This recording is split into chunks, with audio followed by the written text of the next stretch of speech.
We've had banks failing in this country. Do you know what some of those banks were doing? Do you know why SVB failed? Do you want to know the real reason why? Please tell me. It's because they were giving money to the ungodly. They were giving money to the woke leftists in this country. Okay, yeah, this is a guy named Jason Rapert. Yes, I know, it's a fantastic name. I think so anyways. He's a Christian nationalist extremist, and he was previously a member of the, I think, Arkansas Senate, and is now, he lost his election, so he's now just Pastor Jason Rapert. Honestly, would have changed my name if I were him. But since he lost his election, he decided to get involved in politics in another way by starting something called the National Association of Christian Lawmakers. That's it. He's been pushing this organization pretty hard, and it gets absolutely crazy, some of the things that they're doing right now, and some of the things that he's already accomplished while using this organization. So I want to talk about Jason Rapert, who he is, what he believes, and what he's been doing with his National Association of Christian Lawmakers. Check this out, late March 2023. It's because they were giving money to the ungodly. They were giving money to the woke leftists in this country that were pushing this queer ideology in your schools. They were giving money. Nobody's doing that, by the by. Like, there is no woke leftist mob that's pushing queer ideology on anybody. Like, this is just a right-wing fever dream concocted in their heads and nowhere else. Schools. They were giving money to people that think you can cut the breasts off of little girls, cut the off of little boys. Okay, nobody is doing that. All right? Why? How would you even do that with girls? Cut the breasts off little girls? How would you do that? They don't have them. Nobody's doing this. This is not happening anywhere in the United States. He's just completely making this up. Or is he making it up? I'm not sure if this guy really believes the nonsense that he's spreading, if he's making it up, if he's hearing it from somebody else, or what. It's so hard to know for sure. That is why they failed. No, just, God, this guy is absolutely unhinged from reality. So he thinks that the banks that failed recently, if you're watching 5 years in the future, SVB, Silicon Valley Bank, and Signature Bank, and I think maybe one more now, I don't remember, failed. And the reason was because there was a bank run. People went and withdrew their money from the ATMs because they saw the bank turning in treasury bonds at a loss, and that worried them, so they withdrew all of their money, and that means that the bank had to withdraw their money from the investments that they had going on, which means they took a loss on it. It was a positive feedback loop that drove the banks into the ground, basically. That's what happened. But, that explanation isn't neat and pretty and doesn't fit in his little woke leftist box. So he has to come up with some bizarre, unhinged explanation that somehow routes back to people to the left of hunting the homeless for sport are to blame. He has to find an explanation for that.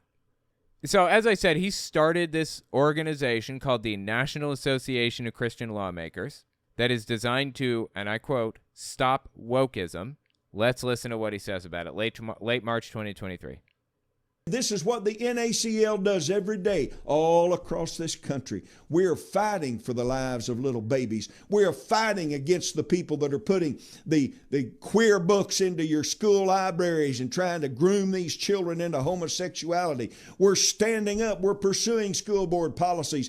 Jesus Christ, dude. None of this is happening. None of this is happening. You cannot groom a kid into homosexuality. What a thing to even say. That is absolutely unhinged from reality. You're either gay or you're not gay, and that's just what it is. And if you disagree with that, then why don't you try being gay? Just go out and be gay. If that's not something you can do, then you must acknowledge that it's not a choice that people make, right? Logic doesn't factor into this equation. This is all about hating somebody, hating a group of people. And by the way, just for the record, what he's saying here has been repeated by the KKK for the past 50 years. These are open KKK talking points that he's repeating right now. Standing up, we're pursuing school board policies to save the nation. We're standing up and have our members running bills in the halls of the state legislatures to stand up against this woke ideology, to push back against the things of the devil in our country. Jesus Christ. So I guess he started the NACL in an effort to fight woke ideology, quote unquote. What is woke ideology, anyways? You know, when push comes to shove, they are forced to define it. In reality, it's anything I don't like. But they were forced to define it in court recently, and here's how they defined it. Social equity. Anything designed to make people make society more equitable. That's basically it. That's how Ron DeSantis defined it in court. That's how, all of these other people defined it. Somebody wrote a book on it, and they defined it that way in the book. Usually, it's just whatever I hate. But when push comes to shove, it's social equity. That's what he seems to be fighting against, social equity, making things more equitable in society. Really? How do you fight something like that? How do you fight social equity? With a straight face. I mean, this face is about as straight as it comes. Literally, not figuratively. The state legislatures to stand up against this woke ideology, to push back against the things of the devil in our country. Jesus, dude. So, I guess that's what the NACL is for, to fight woke ideology or whatever. Late March 2023. Check this one out. I guess the NACL has a very specific focus. Oh, let me explain real quick before we listen. The NACL, basically the organizational structure is this.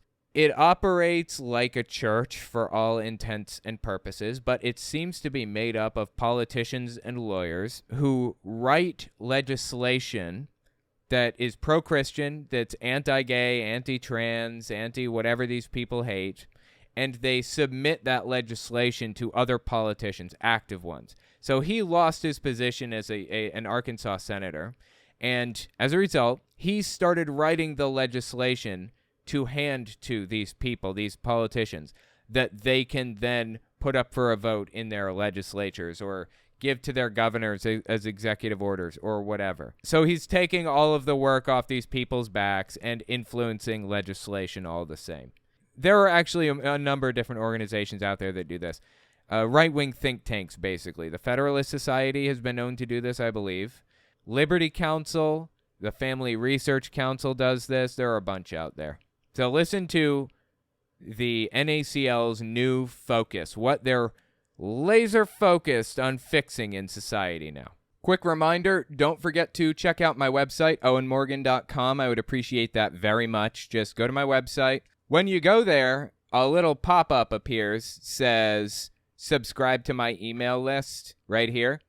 Just give me your name. It's optional. And give me your email address. And you will get access to early, complete, some ad-free videos every single week. You can also check out the website itself for some of this stuff, like if you want access to ad-free videos or whatever. And it's, it's an aggregator. So you can look at all videos released the week of February 26th. Just click that in the sidebar there. You can look at all of my main channel's videos. March 5th, the week of March 5th, it lists every video released for that week that's up here so far. So go to my website, sign up for my newsletter, and access early stuff that's ad-free. Pretty useful. The NACL has 7 working committees. Those committees actually debate and discuss every major policy issue in this country. And how it aligns with the Bible, certainly, right? All from a biblical worldview. There you go. I guess. I mean, I haven't seen this entire clip, so that was a pretty on-point guess. And we make model laws. Do you know that just recently Representative Mary Bentley of Arkansas passed a model law that the NACL adopted at their last meeting in the state of Texas? It actually was brought by one of our school board members, Dr. David Naylor of Conway, Arkansas. He stood up, and this is a medical doctor, and he said... Dude, a medical doctor is trying to get, extremist legislation passed? This is nuts. This is absolutely nuts. He said students are going to have to use a restroom based upon their birth certificate originally. Oh, wow. Great. Okay, so you're going to check everybody's birth certificate. That's a fantastic idea. Not a violation of privacy rights or any of that. And also, this, my good friends, somebody named Buck Angel. Now, according to the law that the NACL passed, this person would be going to the women's room.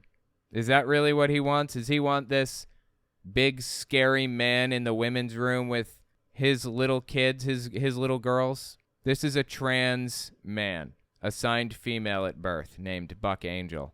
They don't seem to realize, like Jason Rapert, it isn't connecting the dots, that gender is not as uniform and strict as he seems to think it is. He's fear-mongering to people all over the place, saying that if he doesn't pass his anti-trans bill, saying that they have to use the bathroom of the sex they were assigned at birth, then this person will be in the women's room with your little girl. This person, as it so happens, if he does pass his legislation, will be in the women's room with his little girl. He's fear-mongering about the exact opposite of what will actually happen. I mean, there are a billion examples. How about this one? Check this out. This one, if his bill was passed, would be in the men's room. Is that what he wants? He's fear-mongering and claiming that, if he doesn't pass this bill, the sky's going to fall, everything's going to be ruined, and cats will be living with dogs, and dogs will be living with cats. It'll be complete mayhem. In reality, society has already worked all of these problems out, and he's trying to throw a wrench into everything and change the way that it all works, and it's going to cause complete havoc. He doesn't really care about social uniformity and maintaining order and correcting anything. He doesn't care about any of that. He cares about making people's lives miserable if they don't conform to his life, into his worldview. He cares about wrecking everything around him unless it perfectly aligns with what he believes the Bible says. That's what it's really about.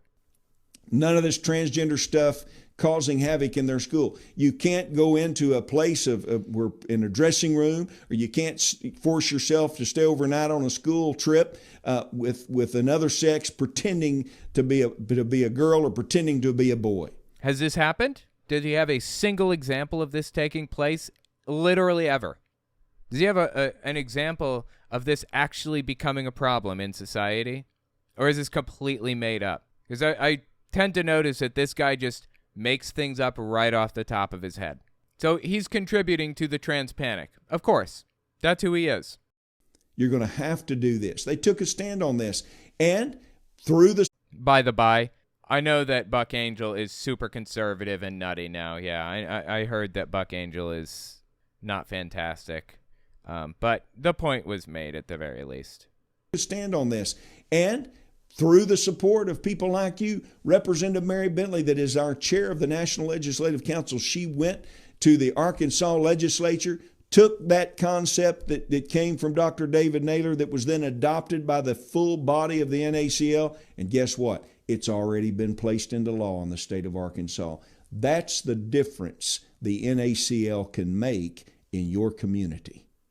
Yeah, I don't even know if that's true. If he could be completely making this up, that's entirely possible. But either way, the fact that he's attempting to institute a Christian nationalist state, I mean, it's right in the name of his organization, is just disturbing on entirely new levels, dude.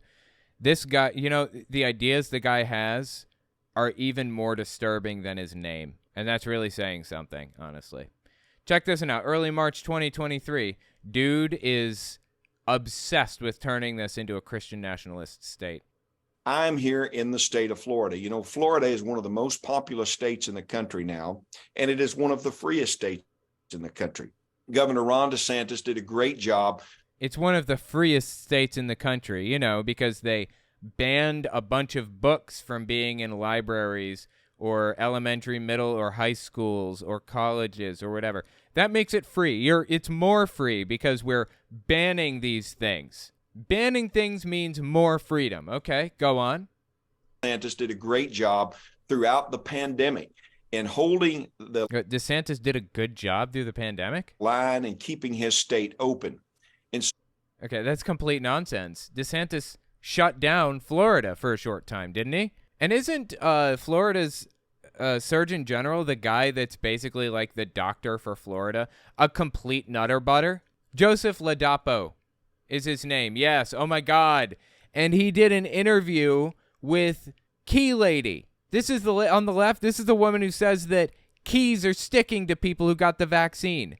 No joke. This is a Surgeon General of Florida, stands behind Ron DeSantis at every COVID briefing he gives, and it specifically advised people to not get vaccinated. And now he's doing an interview with the lady that said keys stick to you if you get vaccinated. Really. Florida did not do well through COVID by any stretch of the imagination. None. They did close down for a short time, but it wasn't long enough because they suffered pretty badly from the pandemic. And on top of all of that, the guy who's supposed to be like helping and contributing, trying to solve the pandemic, is a full-blown right-wing conspiracy nutcase who believes vaccines are blah, blah, blah, shedding viruses and killing and blah, blah, whatever other nonsense. How is Florida free or better off in any way? This is all completely made up. State open. And so I'm here. I'm glad to be here covering a lot of issues, meeting with legislators here in the state of Florida, and look forward to the session that is going on in the state of Florida. Now, friends, I want to talk to you today and set I'm not your friend, pal. You up for the rest of the program that's going to air even tomorrow to talk about the issue of life. You know, I saw some stats the other day that worry me about the state of Florida, and that Florida is in one of the top 10 states in the nation for deaths through abortion. Oh my God, dude. He's pro-life too. It's just unhinged from reality. And honestly, pro-life isn't even the right term here. He's pro-birth. Wants to force people, like at gunpoint practically, to give birth to babies and then abandons them immediately. Not been able to take down their protection to life at conception yet. I am prayerful that the state of Florida, as has done many states, even my home state of Arkansas, will say that we want to protect babies' lives from the very moment of conception. When you do that, you will be doing exactly what the Bible instructs us to do. No, actually, you'd be doing the exact opposite of what the Bible instructs you to do. As a matter of fact, there's a verse called Numbers 5:11-23, I think. Let's see if I got that right. No, 11-31 maybe. Yeah, here we go. It was basically 11-23. I was correct. Okay, let's just kind of take a gander through here real quick. The Test for an Unfaithful Wife is the title here. I'm just going to skip around and hit the main parts. Then the Lord said to Moses, "Speak to the Israelites and say to them, if a man's wife goes astray and is unfaithful to him, so another man has relations with her, and this is hidden from her husband, and her impurity is undetected, since there's no witness against her, and she's not been caught in the act, and if feelings of jealousy come over her husband, and he suspects his wife, and she is impure, or if he's jealous and suspects her even though she's not impure, then he's to take his wife to the priest. He must also take an offering of a tenth of epahah or something like that. Anyway, yeah, so they take an offering and then give it to the priest. So the priest brings her out, stands her before the Lord, takes some holy water in a clay jar, and they create this concoction called bitter water, and they give the bitter water to the woman. Now, if the woman was not unfaithful, everything will be fine, and the baby will be born, and they go about their day.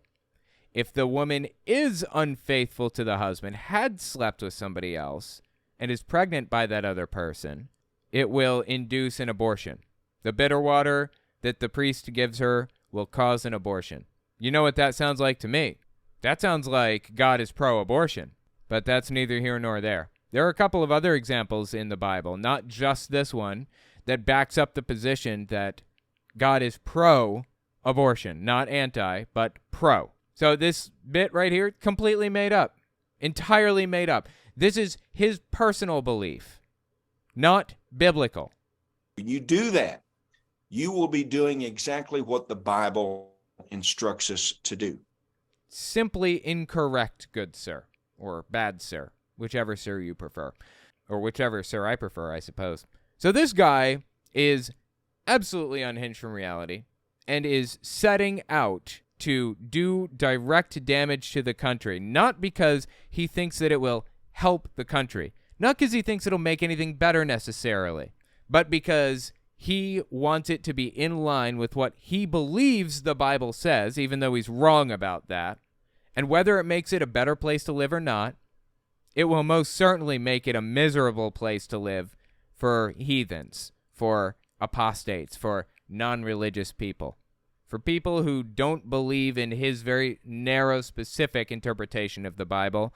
It will be hell on earth, and that's what he wants. I don't know. Let me know what you think about this in the comments. I think this dude is absolutely terrible.